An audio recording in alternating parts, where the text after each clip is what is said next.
தமிழ்நாட்டுக்கு முதலீடுகளை ஈர்க்கவும், அயலக தமிழர்களை சந்திக்கவும் ஜெர்மனி, இங்கிலாந்து மாதிரியான ஐரோப்பிய நாடுகளுக்கு தமிழக முதல்வர் ஸ்டாலின் அவர்கள் 7 நாட்கள் சுற்றுப்பயணம் மேற்கொள்றாரு. தமிழகத்துக்கு முதலீடுகளை ஈர்க்கிறதுக்காக முதல்வர் ஸ்டாலின் அவர்கள் விமானத்துல ஜெர்மனிக்கு புறப்பட்டு போயிருக்காரு. முதல்வர் ஸ்டாலின் அவர்களுடைய மனைவி துர்கா ஸ்டாலின், முதல்வருடைய செயலர்கள், பாதுகாப்பு அதிகாரிகளும் கூட போயிருக்காங்க. இன்னைக்கு ராத்திரி 9 மணிக்கு ஜெர்மனிக்கு போயிடுவாரு ஸ்டாலின் அவர்கள். அவருக்கு அயலக தமிழர்கள் உற்சாக வரவேற்பு கொடுக்கறாங்க.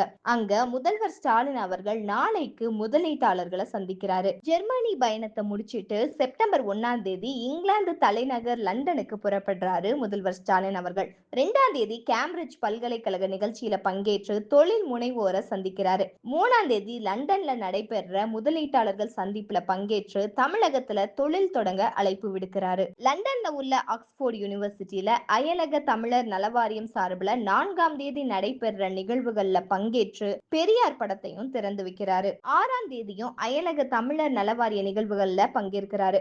இங்கிலாந்துல இருந்து 7ஆம் தேதி புறப்பட்டு செப்டம்பர் 8ஆம் தேதி காலையில சென்னை திரும்புறாரு. இதுக்கிடையில தான் பல தொழில் நிறுவனங்களுடைய உயர் அதிகாரிகள், நிறுவனர்களை முதல்வர் ஸ்டாலின் அவர்கள் சந்திக்க இருக்காரு. அப்போ பல புரிந்துணர்வு ஒப்பந்தங்கள் மேற்கொள்ளப்படுது. அது மட்டும் இல்லாம தொழில் நிறுவனங்களை சேர்ந்தவங்களை தமிழ்நாட்டுக்கு வர சொல்லி அழைப்பு விடுக்கவும் இருக்காரு ஸ்டாலின் அவர்கள். நேத்து நடந்த திருமண விழா ஒன்றுல தன்னுடைய வெளிநாட்டு பயணம் பத்தி பேசின முதல்வர் ஸ்டாலின் அவர்கள், டிஎம்கே ஆட்சி பொறுப்பேற்றதுக்கு அப்புறமா தமிழகத்துக்கு இதுவரைக்குமே 10 லட்சம் கோடி மதிப்பிலான தொழில்களை ஈர்த்திருக்கிறோம். உலகத்திலேயே மிகப்பெரிய அறிஞர்களை தந்த புகழ்மிக்க அறிவுசார் நிறுவனமா போற்றப்படுற ஆக்ஸ்போர்ட் பல்கலைக்கழகத்துல தந்தை பெரியாருடைய படத்தை திறந்து வைக்க போறேன். அவருடைய சிந்தனைய உலகு தொழும் கட்சிய இந்த பயணத்துல பார்க்க போறோம். இது தமிழகத்துக்கு பெருமை அப்படின்னு தெரிவிச்சிருந்தாரு. கடந்த 4 வருஷங்கள்ல Dubai, Singapore, Japan, Spain, America மாதிரியான நாடுகளுக்கு போய் முதலீட்டாளர்களை சந்திச்சு தமிழகத்துல முதலீடு செய்ய வரும்படி அழைப்பு விடுத்திருந்தாரு முதல்வர் ஸ்டாலின் அவர்கள்.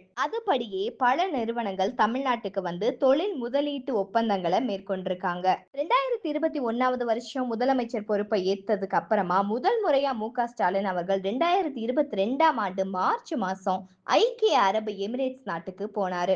அங்க கிட்டத்தட்ட ரூபாய் 6100 கோடி அளவுக்கு தொழில் ஒப்பந்தங்கள் மேற்கொள்ளப்பட்டுச்சு. இது மூலமாவே தமிழகத்துல 15,000 பேருக்கு வேலை வாய்ப்பு கிடைக்க இருக்கு. கடந்த 2023ஆவது வருஷம் சிங்கப்பூர், ஜப்பான் நாடுகளுக்கு போய் கிட்டத்தட்ட ரூபாய் 1342 கோடி ஒப்பந்தங்கள் மேற்கொண்டாரு முதல்வர் ஸ்டாலின் அவர்கள். இந்த ஒப்பந்தங்கள் வாயிலா கிட்டத்தட்ட 2000 பேருக்கு வேலை வாய்ப்பு பெற்று தரும் அப்படின்னு சொல்லப்படுது. இதுக்கடுத்து கடந்த 2024ஆவது வருஷ தொடக்கத்துல ஸ்பெயின் நாட்டுக்கு போய் 3440 கோடிக்கு தொழில் ஒப்பந்தங்கள் மேற்கொண்டாரு.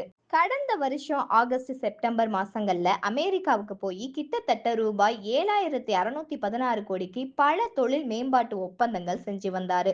இந்த நிலையில தான் முதலமைச்சர் மு.க. ஸ்டாலின் அவர்கள் தொழில் ஒப்பந்தங்களை மேற்கொள்வதற்காகவே 5வது முறையா வெளிநாடு போயிருக்காரு. இந்த மாதிரியான லேட்டஸ்ட் அரசியல் அப்டேட்ஸ்லாம் உடனுக்குடனே தெரிஞ்சுக்கணும்னா மறக்காம நம்ம சேனல் ட்ரெண்டிங் டார்கெட்டை சப்ஸ்கிரைப் பண்ணி ஷேர் பண்ணுங்க. பாய். தேங்க்யூ.